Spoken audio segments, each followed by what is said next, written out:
مساء الخير. النهاردة هنتعلم نعمل رز بالكرات الأندلسي اللي هو اسمه الشالت، وليه اسم تاني القفلوت، ده لو بنطق الاسم صح يعني.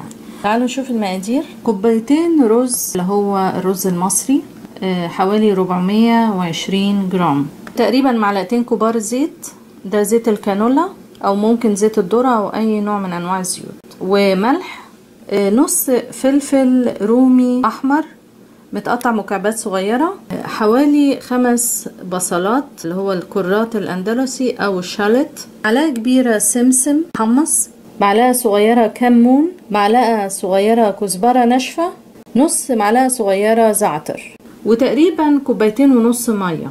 وفي الاخر في صوص هعمله هيتحط على الرز من فوق في الاخر، نص ليمونة كبيرة او معلقة كبيرة عصير ليمون، معلقتين كبار بقدونس، وهستخدم هنا زيت زيتون. تعالوا نشوف ازاي هنبتدي. اول حاجة هعملها اجهز البصل، انضفه بالشكل ده واغسله، بعد كده اقطعه بالطول كده، نصه حتت بالطول كده بالمنظر ده،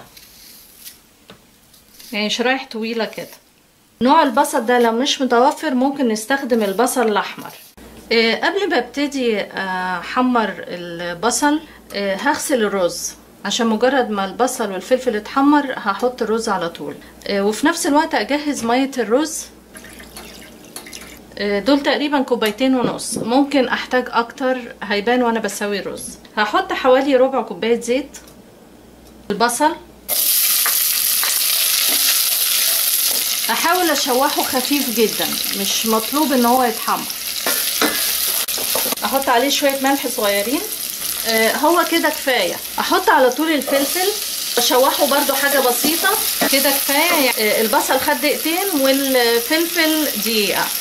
بعد كده هحط الرز، انا غسلته وصفيته كويس قوي.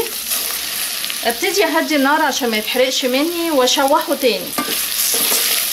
في الوقت ده اولع على المية، احط للميه معلقه صغيره ملح، وبرده اما اجي اضيف الميه على الرز ادوق الملح قبل ما اسيبه يستوي.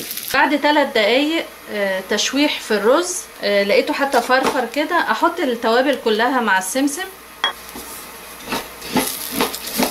بعد دقيقه واحده احط الميه، اقلبه كويس وادوق الملح، اذا احتاج اضيف شويه دلوقتي. اول ما يغلي اهدي النار واغطيه واسيبه لحد ما يستوي.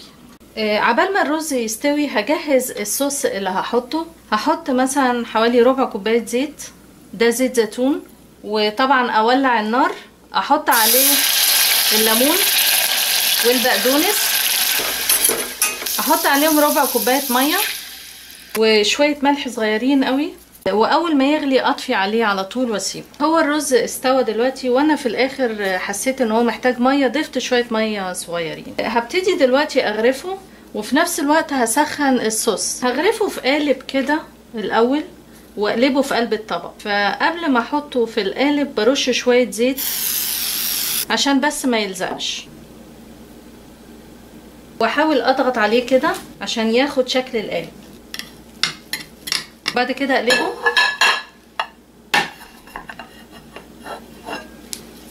والصوص ده سخن على طول ارش عليه كده.